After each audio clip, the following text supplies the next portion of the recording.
What we have here, this is my 1957 Chevy. The quickest time it's been is 5.95 seconds. It's been 247 mile an hour. Here we are in what we call the third shed in the Team Bray workshop complex. We store some of these classic cars that belong to the team. It's #1 SR in the world, #2 4-cylinder in the world as well, and it's #1 4-cylinder in Australia. These cars also use a turbo 400 automatic, and you know, that is the main differences in the car mechanically. Externally, they're supposed to look like the race cars, but there is some real differences under the hood.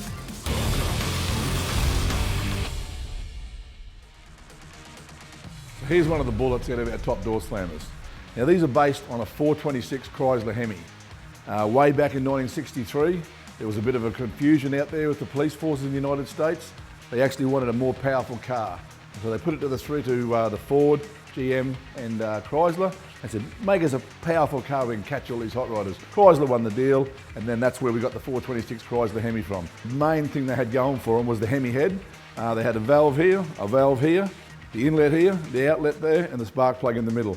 Perfect combination. Now these engines nowadays obviously are billet. They're machined out of one chunk of aluminium. Other than the size of the studs, you can take a head off a 1963 Chrysler and you could bolt it straight into here and it would work.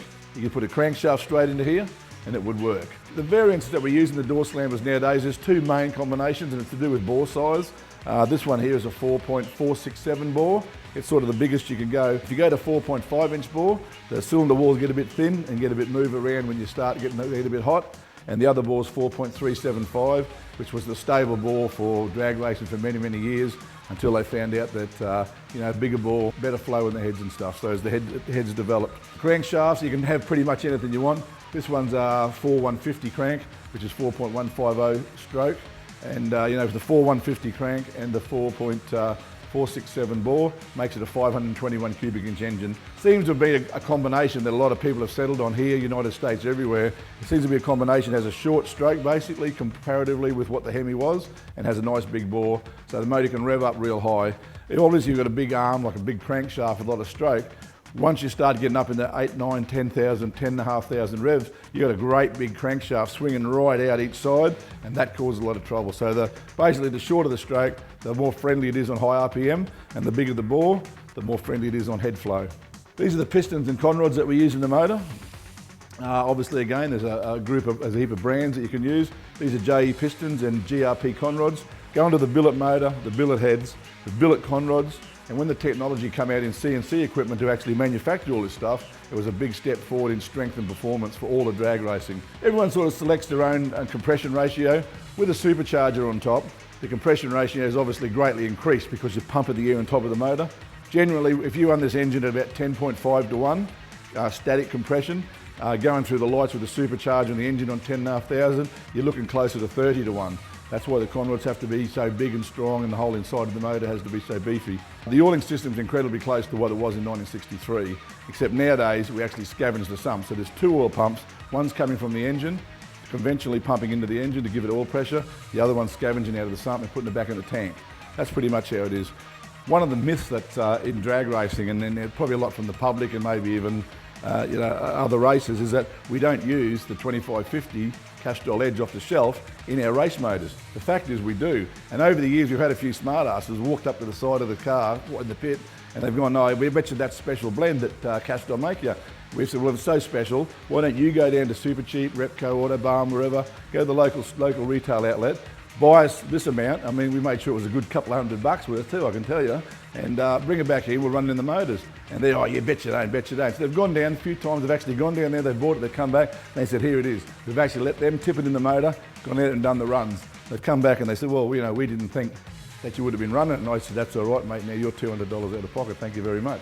But it does prove the point. We have always run the Castrol Edge in these engines, and that's what lubricates the motors, and we found to be excellent over the years. Obviously, we pull these engines apart a lot for maintenance, and they've been built to pull apart and check because they're under so much stress. So if you have a look at all the componentry in this motor, the crankshaft journals, the cylinder walls, side of the piston, and the bearings here. What it is, this engine looks like it's just been, we're ready to assemble it. This engine's actually done nearly 10 passes, 9 or 10 passes, at about 3,500 horsepower, and this is what it comes out like. Very little even marks on the side of the pistons. The bores are in perfect condition. The bearings are perfect. The crankshaft journals look brand new. The motor just gets reassembled now. It gets cleaned, reassembled, put back out there with all the same components back in it. Hopefully we go into another half a dozen or more. Another thing that we do with the Castrol Edge is we leave it in all day. A lot of guys will rip their oil out of their cars after each pass. And we leave it in all day. We do 6-7 runs in the weekend on the same sump. Now, one of the things when I first got involved with Castrol, I was a farm boy, you know, I used to tip oil out of the boxes and straight into the tractors and stuff. And then, you know, I was racing, I used to put the oil in the cars. And one of the things that I remember clearly and something that really sort of amazed me at the time was that when I started getting involved with Castrol Technical and we were testing different products in the cars, back in them days it was called GP50. And the technical team, you know, I had some problems with the cars. One of the things I had problems with was a bit of rust in the inside of the motor when I pulled it apart. Another thing was the roller lifters used to wear way quicker than what they probably should have, I thought. So I took the problems to the technical team. Those guys said, well, you know, this is what's missing out of the oil. They made sure that they were in. They were actually already in the GP50 at the time. And the technical team put them out there. We went out, solved those problems overnight in seconds. And then when we went to, we didn't just stop there at the engines, we moved into transmissions. But one of the biggest things biggest increases in our performance actually come from diff oil. So what happened is the technical team developed me a very, what I considered low viscosity oil, and mile an hour increase in the car by about 10 or 15. I think in the late 90s, we ran 245 mile an hour, probably 10 years before anybody else did. And it was only because of the fact people got an idea of the oil that we're using in the diff was the trick, and nowadays it's a staple in the industry. So that's why I think over the years we've relied heavily on Castrol, their testing and their lubrication in all our engines. I can stand here and say I've never done a run in a top door slammer that wasn't lubricated by Castrol, so pretty proud of that as well.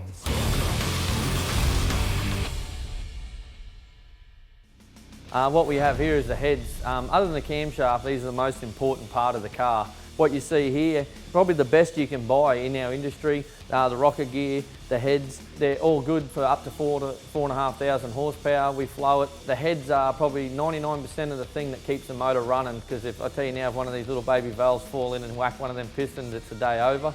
The rocker gear, when you've got a valve spring at around the 500 pound of the seat, it's about 1,300 pound when the cam's got it open. So you've got a dirty old push rod and a poor little lifter holding that thing open to let the air in and back out so the motor can make all that horsepower that we keep talking about. The valve train really is probably one of the top things of our motor. The valve size is probably where it's at. Because we run a blower on top of the motor and have a ton of boost going in there, you need the biggest possible valve you can have in a motor. So our valves are probably nearly 3 times bigger than any road car. So our exhaust valve is probably the same size as a street car's intake valve, and our intake valve's pretty much the size of a Coke can. So if you can fit a Coke can in your port, you're doing pretty good. But I can tell you now, in drag racing, bigger is better, because we need airflow. When you've got 60 odd pound on top of a valve seat, you need to be able to flow it. So if the heads don't flow it, air's nothing, no good to us. 15 years ago, lubrication in the heads probably wasn't so good, because if you broke it, you just fix it and come back out. Nowadays, we look for reliability.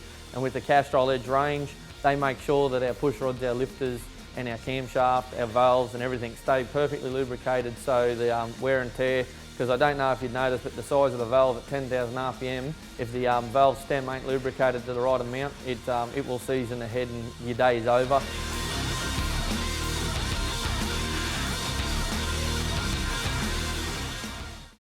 There's no use having a big engine room just for having billet Hemis everywhere. As you can tell, we'll play with any V8 you can bring in, small blocks, big blocks, anything. But one love I have in life is 4 cylinders and turbocharged 6 cylinders. If I can fit a turbocharge on something at 140 cubic inches and make around the 1,500 horsepower, which also makes me the world's fastest SR20, I'm pretty happy with that. So, and I build that here in this workshop, the same place I build all these Hemis that make probably 3,500 horsepower. So behind me here, you have that's a dirty old stinking SR20 head that I've probably made around 1,000 horsepower with. And then you got a 2J head. So like I said, if it can make horsepower, I'll own it and enjoy it.